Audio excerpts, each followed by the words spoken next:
I'm going to tell you a quick story about the birth of experimental typography in the 1990s. Now, my brief story will give you insight into the thinking behind this kind of type. And at the end of this video, I'm going to teach you the three primary ways that this kind of typography was made. I'm going to walk you through step by step exactly how you too can be an experimental type designer. Now, how would I know? Because I was there at the beginning. You have to remember that the 1990s wasn't like 2025. This is how it worked. First, in 1993, 1991, the early 1990s, you had to be a graphic designer to make work like this. Why? Well, because you had to be a designer to even know the absolute basics of typography. You also needed to be interested in drawing type. Not only did you have to be a designer with an interest in drawing letter forms, but you also had to have a computer. Everyone knows that graphic design was one of the first industries to move almost exclusively to digital production because of desktop publishing. But you also have to remember that the personal computer in the early 1990s was still in the process of gaining mass adoption. So if you met those criteria, you also actually needed the computer to be a Macintosh, because the program that unlocked this whole thing, Fontographer, was for the Mac. And if you met all of those criteria, you still were probably missing the single most important component: direct access to the ideas necessary to make this kind of work. Direct, in-person access to an ethos, to a way of seeing the world. Now, it's important to point out that there were no subreddits or online discussion groups available to the general public outside of academia to share these ideas. You almost literally had to be surrounded by people that met the criteria in my pyramid and that were engaged in both a conversation about experimental type as well as experimenting with type. It's also important to point out that at that time, the truth is that most designers were interested in the rules of modernism. So unlike today, this meant that very few people were in a position to make this kind of work. Now, in some ways, the whole 1990s experimental type movement happened because designers were together in small groups talking about these ideas and working on these ideas. Now, the whole movement, or one prong of the movement, really started in two places: Cranbrook Academy of Art, where I was, and Cal Arts. Now, the craziest part of the whole dynamic of the time was that we would literally do typographic experiments in the studio, and 3 months later, those experiments would be on a Taco Bell tray liner. This whole look, this whole aesthetic blew up into the broader culture. We had people literally calling and sniffing around the studio. People like David Carson, the art director from Ray Gun and Beach Culture magazine, would, in actuality, ask for nearly any typographic experiment that we did. Now, as you see here on the screen, this is a Sora AI video of a Taco Bell tray liner. The prompt suggested to create a Taco Bell tray liner in the 1990s style, quote unquote. Now, because it's AI, needless to say, it's fucked up and only looks vaguely 1990s, and the design components, the typography, looks wrong. But this dynamic actually happened. Now, Scott Mackala's Dead History typeface, among other examples, exploded into the broader culture. Now, later in this video, I'll show exactly how this type, how Dead History was made, and honestly, how easy and quick it was and is to design and make. So I was one of those designers at the absolute beginning of this movement and saw it firsthand and participated in it. I was in the Cranbrook studio from 1991 to 1993. Now, this is me in Paris in the mid-1990s performing at the Exit Festival. Now, I'm showing this because it's relevant to the ethos. I was a designer a musician and a performance artist, and I was very interested in pushing at the boundaries of design, music, and performance, specifically where they overlap. So let's listen to just a few seconds of one of my songs from this period.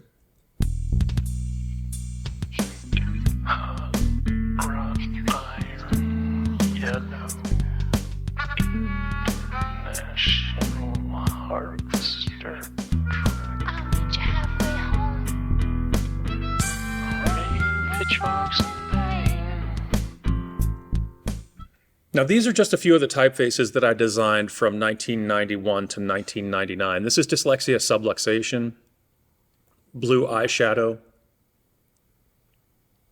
Calvino hand, Typhoid Mary, Jigsaw drop shadow, Jigsaw tetrafluoride, and Mothra parallax. Again, just a brief sample of the kind of experiments and the kind of work that was going on in my specific studio. So let's talk about how this was made. First, I'm going to talk about the ethos, the spirit, the way of seeing the world that opened up all of this work, that made it possible, the why, the ideas behind the work. And I'm going to keep this history lesson as simple and as direct and as short as possible. Basically, the condensed history of typography goes something like this. Now, I'm going to pick this story up from when letter forms were carved into stone. I'm not going to go all the way back to papyrus. Letter forms were carved into stone with chisels. Then letter forms were carved into wood blocks. Then letter forms were carved into and cast in lead. Basically, then letter forms were drawn and photographed and were set on photo lettering machines. Now, what is my point? Well, the simple point that I'm trying to establish is that prior to somewhere around 1988, designing and making fonts and setting type was expensive, it was technical, and above all else, it was time-consuming. And it took highly specialized and expensive equipment. The Mac and the release of Fontographer changed all of that. What did the Mac and Fontographer open up specifically? What were we interested in? We were interested in speed. The idea that a typeface could be designed, manufactured, and used in minutes or days rather than years. The idea that rigid geometry and well-resolved form was not a necessary part of the typeface. And above all else, any of the rules that we had learned about typography, any of the dogma had to be burnt to the ground. The more awful the type looked, the better. Now, an absolute perfect example of this attitude, in my opinion, is my typeface blue eyeshadow from 1991. This was just literally me making a font that was the exact opposite of everything I had learned about typography and design. So let's talk about specifically how this and how these fonts were made. So initially, from somewhere around 1991 to 1999, as I see it, there were three primary techniques renegade designers used to make experimental type. Now later in this video, I'll walk you through step by step how these techniques are done. The first technique was to circumcise the type. Literally, we would capture outlines of a serif font and just cut off random parts. The second technique was to use the computer to average two typefaces into a new third typeface. And the third technique was to add and to subtract from existing fonts. I'm going to use Scott Makala's Dead History as an example of the addition subtraction method. Scott was in the studio for 2 years preceding my time at Cranbrook. Basically, he left just as I arrived. So here we see Times Roman and Helvetica rounded, the serif source or master and the sans serif source or master. Now, this would have been done directly in Fontographer. At the time, it was the only way to capture font vector paths. Fontographer would provide you with the PostScript vector paths upon opening the font. Now, I should point out that I don't know precisely what source font Scott used for Dead History. It appears to be a cut of Helvetica rounded bold and possibly Times Roman. And no matter what anyone tells you, these were not hand-drawn letter forms. It is completely possible that once Dead History was licensed to a commercial foundry, that the letter forms were redrawn in order to avoid copyright and trademark issues. But I can tell you with 100% certainty that the way typefaces like this were made in the studio was to take existing letter forms and to smash them together. I know this from personal experience that often the letter forms were redrawn once the font was licensed commercially. Now, Fontographer would automatically open the PostScript drawing of the font. Here you can see me doing this in Illustrator. You can do all the techniques that were done in Fontographer today in Illustrator or in FontLab. Here, I'm doing basically the same process in Illustrator. I'm using the Create Outlines command to grab the outlines of the font. Then it was as simple as deleting nearly random opposite selections of the two source fonts. So here we see deleting opposite sections of the source font with the intent of connecting them. So using the tools to delete complementary sections. Now you can see here that I've deleted corresponding opposite sections of the two source fonts and will now connect them with the join tool, deleting the counter on the Times Roman, dragging it into position, establishing a baseline guide. Now, some natural manipulation would take place in this process at this point to make a single character from the two corresponding pieces. This was not an intellectualized process. This was a completely intuitive process, and I want you to focus on the speed and the rapidity of the work. Effectively, what was happening in a lot of this typography was just simple geometry. The logic of the two fonts suggest what moves are correct. Now, it's clear that I'm in this piece that I'm not actually constructing a literal carbon copy of the Dead History A. But in and around 2 minutes, we have a functional and nearly complete character. This process would be repeated over the entire character set. The important point, again, is the speed, but that the font was then exported, loaded, and used nearly instantaneously. This is literally how quickly and with how much forethought many of these fonts were designed. I want you to notice how quick and seemingly effortless this process is. Now, one of the primary characteristics of this ethos, this way of seeing the world and of making type and design, was that this kind of fluidity was a break from the history of type design. The attitude was specifically to violate the rules, the ways that we were supposed to design type. My typeface Blue Eyeshadow was designed and drawn in the exact same time frame and was exactly the process that I just showed, with an added wrinkle. This font was supposed to challenge even my own ideas about what is good type, what is good form, and what is good design. In other words, the point for me was to explore what I thought was ugly as fuck and then to use it. This is FontLab. It's what I think Fontographer morphed into. It's available today and looks more or less exactly like what we were using in the 1990s. Now, I was recently asked by Wes Taylor to show this poster, this print that's on the screen, that I designed in 1999 at the end of this period. It's in a work, it's in a show of work by artists who have been influenced by Malcolm X. So I'm opening an old copy of that mechanical so that we can see one way that this kind of type was used in the late 1990s. And then I'll show other primary ways that the 1990s experimental typography was made.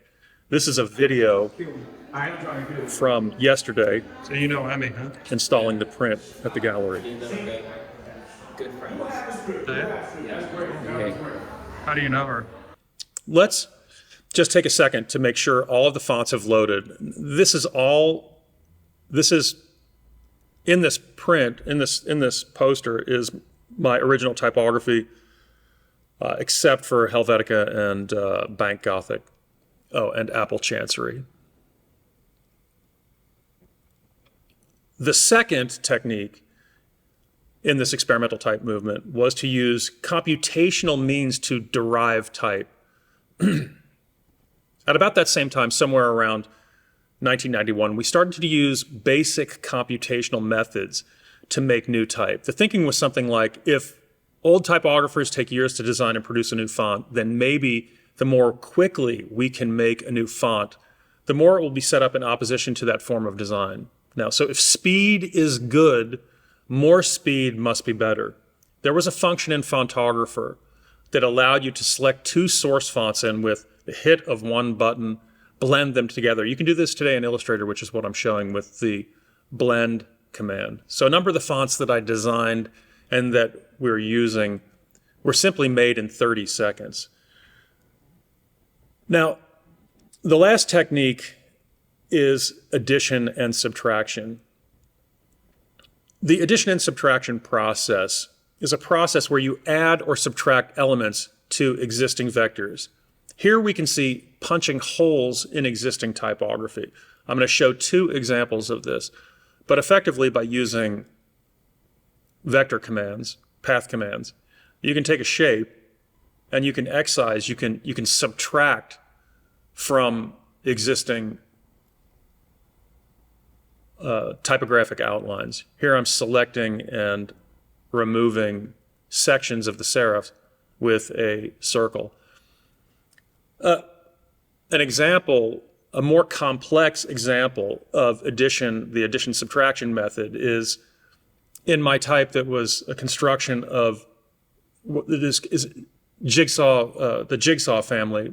In this process, I initially captured Dom Casual and built upon it, added to it. So here we can see the source font Dom Casual and dragging out onto the pasteboard a star, changing the number of points so that it is not literally a star, and then adding these components to the terminations of the character. Again, this is a completely intuitive process where I'm simply trying to find where the geometry overlaps in a productive way. So in the jigsaw family, what we had or have is the armature, the skeleton of the type is actually Dom Casual with these additions.